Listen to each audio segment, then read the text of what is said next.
আসসালামু আলাইকুম সবাইকে। সবাই কেমন আছো? আশা করছি সবাই অনেক বেশি ভালো আছো। খাওয়া-দাওয়ার ভিডিও নিয়ে চলে আসছি। অনেকদিন তোমাদের সাথে খাওয়ার ভিডিও শেয়ার করতে পারি না। সময়ের কারণে ভিডিও শ্যুট করতে পারছি না। তো আজকে কিন্তু মজার, মজার কিছু খাবার রান্না করেছি। এর মধ্যে একটা হলো পুঁটি মাছ ভাজা করেছি।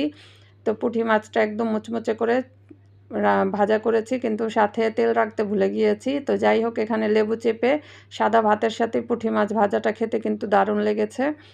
তারপর পুঁটি মাছের আরেকটা তরকারি রান্না করেছি, সেটা হলো বেগুন আলু দিয়ে বড় যে সাইজের পুঁটি মাছগুলো ছিল সেগুলো একটা চচ্চড়ি রান্না করেছি। বেগুন আলুটা হাতে মেখে সুন্দর করে তারপর রান্না করেছি। এই তরকারিটাও খেতে খুব ভালো লেগেছে, আর মাছগুলো খুব সুস্বাদু ছিল। পুঁটি মাছটা শীতের সময় আসলে মাছ আর সবজিগুলো খেতে কিন্তু আলাদা একটা স্বাদ আছে। তো এই খাবারটাও কিন্তু খেতে খুব ভালো লেগেছে। মাছ আমার খুব কম খাওয়া হয়, তোমাদেরকে এর আগেও বলেছি। মাছের কাঁটা একবার গলায় বিঁধেছিল, ৩-৪ দিন অনেক কষ্ট করেছি। তারপর থেকে মাছ খাওয়াটা খুব কমিয়ে দিয়েছি। আর মাছে ভাতে বাঙালি, খেতে তো হয়ই, মাঝে মাঝে খাই।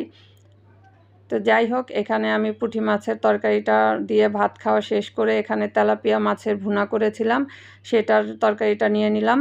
আর ভাতটা কিন্তু মজা করেই খেয়ে নিচ্ছি। মাছের মাথাটা খেতে কিন্তু খুব ভালো লাগে। তোমাদের কাছে ভিডিওটা কেমন লেগেছে সেটা জানাবে। সবাই ভালো থাকবে।